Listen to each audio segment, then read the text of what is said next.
ഉടമ്പടി ഓഹരിയാക്കണത് എന്താണ്? ജീവിതവും ജീവിത അവസ്ഥകളുമാണ്. ഉടമ്പടി ഓഹരിയാക്കണത് എന്താണ്? ജീവിതവും നിത്യജീവനുമാണ്. കൈ ഇടിച്ച്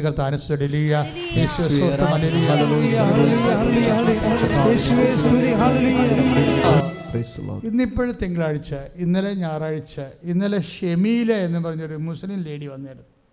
ഇന്നലെ ഷെമീല ആദ്യമായിട്ട് ആലപ്പുഴ വരികയാണ് തോന്നണം. കാരണം വരാൻ കാര്യം അവർക്ക് അവിടെ ഇരിക്കപ്പുറത്ത് കിട്ടണില്ല. കാര്യം അവരോട് അവരുടെ ഒരു ഫ്രണ്ട്, ക്രിസ്ത്യൻ ഫ്രണ്ട് അവരോട് പറഞ്ഞു, ചേച്ചി വിഷമിക്കേണ്ട മകൻ്റെ കാര്യത്തിൽ. കാര്യം മകനേ ഉള്ളൂ, അവന് ജോലിയില്ല, മാസങ്ങളായിട്ട് ജോലിയില്ല, ഒത്തിരി പരുവക്കേടിലാണ്. ചേച്ചി ഈ പ്രാർത്ഥന ചൊല്ലിയാൽ മതി. എന്താണ് പ്രാർത്ഥനയാണ്? പ്രത്യക്ഷീകരണ പ്രാർത്ഥന.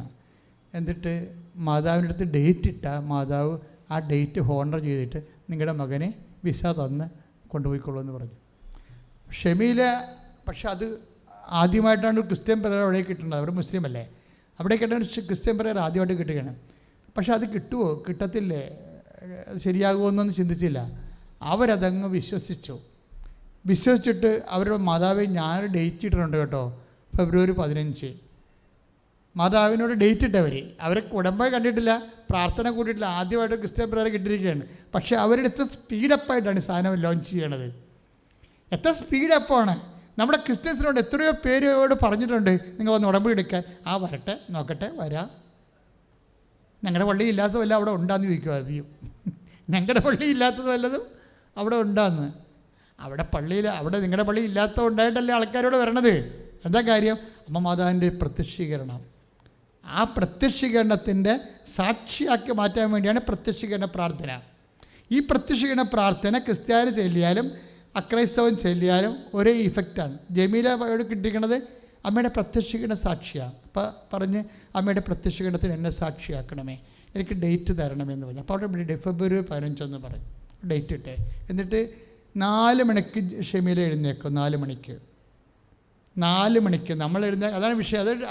അവർ ആർഡൻ ബിഹേവിയർ അതാണ് അത് ദൈവത്തിന് ഒരു പഞ്ഞവുമില്ല. പിന്നെ എന്താണ് പഞ്ഞമുള്ളത്? ഈ ദൈവത്തെ സമീപിക്കുന്ന മനുഷ്യനെ ഉള്ള കപ്പാസിറ്റിയിലാണ് ഈ പഞ്ഞം പിടിക്കുന്ന പരിപാടി വന്നത്. ഒത്ത കിട്ടിയ ഊട്ടി പോയ ചട്ടി എന്ന് ഞാൻ എപ്പോഴും പറയും. അതുപോലെ ഈ ഉടമ്പടിയുടെ ഉപ്പ് നോക്കാൻ വേണ്ടി വിറച്ചം തല്ലിയ മറ്റേ ആൾക്കാർക്കാണ് മിക്കവാറും തമ്പുരാൻ നിലത്തിൽ അടിക്കാൻ സാധ്യതയുണ്ട്. കാര്യം അവർക്ക് ഇതുപോലെ വിശ്വാസം പാരമ്പര്യമായിട്ട് നൽകിയിട്ട് they are not even using it. അവർക്കിപ്പോഴും ഓരോരോ കാര്യങ്ങൾക്ക് സംശയമാണ്. കാര്യം നിങ്ങൾക്കറിയാമല്ലോ, ഇത് ഈ ഒരു പ്രാർത്ഥന ഈ ലോകത്ത് വന്നിട്ട് ഇപ്പോൾ ലക്ഷക്കണക്കിന് മനുഷ്യർ എടുത്തിട്ടുണ്ട്. ഈ പ്രാർത്ഥനയ്ക്ക് ആദ്യകാലങ്ങളിൽ തന്നെ എന്നെ ബിഷപ്പ് വിളിപ്പിച്ചിട്ട് മണിക്കൂറോളം ഈ വിഷയത്തെക്കുറിച്ച് സംസാരിച്ചു. അച്ഛാ പല ബിഷപ്പുമാരും വിളിച്ചതിനോട് ചോദിക്കുന്നു, അച്ഛാ ഇതിനെന്താണ് ഇതിൻ്റെ അകത്ത് പ്രശ്നമെന്ന് ചോദിച്ചു. ഞാൻ പറഞ്ഞു, പിതാവ് ഇതിൻ്റെ അകത്ത് ഒന്നുമില്ല, ഇതൊരു മെരിയൻ പ്രയർ പോലും അല്ല, it is a christological prayer. അവൻ പറയണ പോലെ ചെയ്യുകയാണ്. അവൻ പറഞ്ഞ പോലെ ചെയ്തുകൊള്ളാമെന്നാണ് ജനങ്ങളെല്ലാം പറയണത്. അത് ക്രിസ്ത്യാനികൾ മാത്രമല്ല പറയണത്, എല്ലാ ജാതിക്കാരും പറയുന്നുണ്ട് അവൻ പറഞ്ഞ പോലെ ചെയ്തുകൊള്ളാമെന്ന്. അവൻ പറഞ്ഞ പോലെ ജീവിച്ചോളാം, രോഗമില്ലാത്തവർ രോഗമുള്ളവരെ പോയി കണ്ടോളാം, വസ്ത്രമില്ലാത്തവർക്ക് ഞങ്ങളുടെ വസ്ത്രം പങ്കുവെച്ച് കൊടുത്തോളാം. ഇതല്ലേ പറയണത് നമ്മൾ. കർത്താവിനെ അറിയാത്തവരെ അറിയിച്ചോളാം, അറിഞ്ഞവരെ ആഴപ്പെടുത്തിക്കൊള്ളാം, അങ്ങനെ കുറച്ച് അവൻ പറയണ പോലെ ചെയ്തോളാം എന്ന് പറയണം. അത്രേ ഉള്ള ഉടമ്പടി. അതുകൊണ്ട് എന്ത് ചെയ്ത് KCBC തിയോളജിക്കൽ കമ്മീഷൻ്റെ ചെയർമാൻ തന്നെ പുസ്തകത്തിന് അവതാരിക എഴുതി തന്നു. എന്താ കാര്യം? അവർക്ക് മനസ്സിലായി ഇത് ഈ കാലഘട്ടങ്ങളിലെ കേരളത്തിലുണ്ടായ ഒരു പ്രാർത്ഥനയാണിത്. ബാക്കി എല്ലാ പ്രാർത്ഥനയും നമ്മളുണ്ടാക്കിയതല്ലല്ലോ. കുരിശിൻ്റെ വഴി നമ്മുടെ അല്ല, ഇറ്റലിക്കാരുടേതാണ്, ഫ്രാൻസിസ് അസീസിലാണ് കുരിശിൻ്റെ വഴി. ജപമാല അതും 14-ാം നൂറ്റാണ്ടിൽ 16-ാം നൂറ്റാണ്ടിൽ സെൻറ്റ് ലോറൻസ് വഴി ഉണ്ടായിട്ടുള്ള പ്രാർത്ഥനകളാണ്. ഓരോ പ്രാർത്ഥനകളും കേരളത്തിൽ 40 മണി ആരാധന നമ്മുടെ അല്ല, വടക്കമാസം നമ്മുടെ അല്ല, എല്ലാം ഇറ്റാലിയനാണ് ഇതെല്ലാം. ഇവിടെ അതിൻ്റെ വേർഷൻസ് ഇറക്കിയെന്നേ ഉള്ളൂ. പക്ഷെ ഉടമ്പടി ഇത് പക്ക മലയാളി പ്രാർത്ഥനയാണ്. ഈ മലയാളം പ്രാർത്ഥനയിലൂടെ ഇത് തുടങ്ങിയതിന് ശേഷം നമ്മുടെ കയ്യിൽ തന്നെ ഒരു 10-20,000-ഓളം A ഗ്രേഡ് സാക്ഷ്യങ്ങളാണ്. നമ്മൾ സാറേ A ഗ്രേഡ് സാക്ഷ്യങ്ങളല്ലേ പറയിപ്പിക്കത്തുള്ളൂ, അല്ലെ പറയിപ്പിക്കത്തില്ല. അല്ലാത്ത B ഗ്രേഡൊക്കെ ഞങ്ങൾ എടുത്ത് വെച്ചേക്കൂടാ. A grade സാക്ഷ്യങ്ങളെ പറയിപ്പിക്കുക. ഉടമ്പടി കണ്ടൻറ്റ് വേണം. ഇത്രയും സ്പീഡായിട്ട് ദൈവം ഏറ്റെടുക്കണ ഒരു പ്രാർത്ഥന ഈ കാലഘട്ടങ്ങളിലുണ്ടായിട്ടില്ല. അതുകൊണ്ട് ഇവരൊക്കെ ഷെമീല എന്താ ചെയ്തിരിക്കുന്നത്? ഷെമീല 4 മണിക്ക് എഴുന്നേറ്റ് പ്രത്യക്ഷീകരണ പ്രാർത്ഥന ചെല്ലിയിട്ട് അമ്മയ്ക്ക് ഡേറ്റ് ഇടും. അമ്മ ഷെമിലെ ഡേറ്റ് ഓണർ ചെയ്യും. അമ്മ ഷെമിലെ പറഞ്ഞ ഡേറ്റിന് തന്നെ ദുബായിൽ നിന്ന് മകനെ ഇൻ്റർവ്യൂവിന് വിളിക്കും. ആ ജോലി കിട്ടി അവൻ കയറിപ്പോവും. അപ്പോൾ അവൾക്ക് ഇരിക്കാൻ പ്രതിയില്ല. കാരണം എത്രയോ കാര്യങ്ങൾ അവർ ചെയ്തിട്ടുണ്ട് ഇതിന് മുമ്പ് ഇതിനു വേണ്ടി. ഈ ഒരു മകനേ ഉള്ളൂ, എത്ര വർഷങ്ങളായിട്ട് പ്രാർത്ഥിക്കുന്നതാണ്.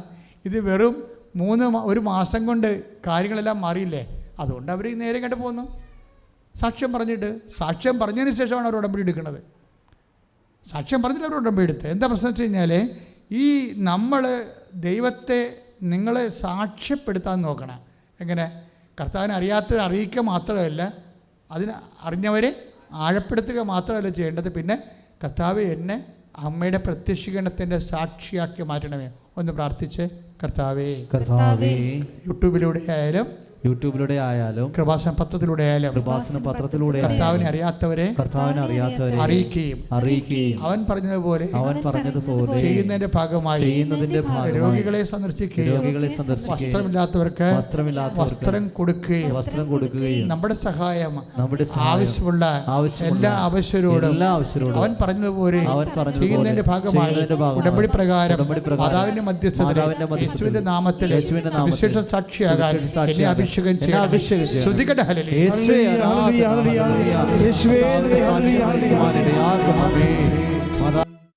എല്ലാവരും മുട്ടകുത്തുക.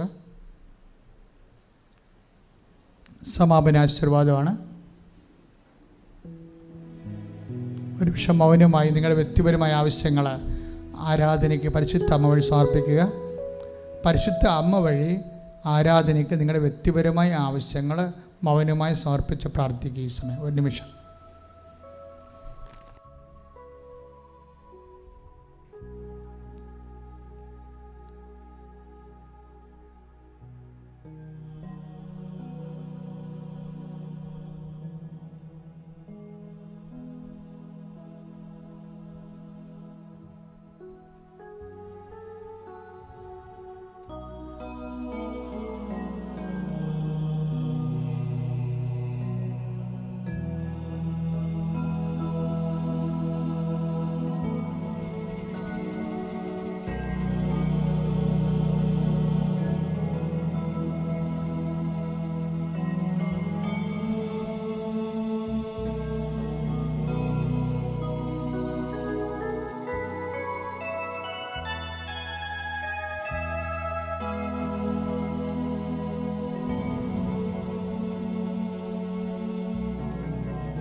പരിശുദ്ധ പരമമാ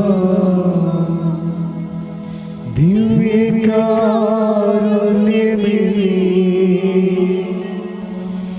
എന്നുമെന്നും അങ്ങേക്കാരാധന.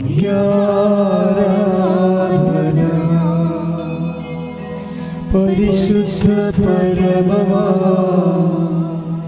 ദിവ്യകാരുണ്യമേ,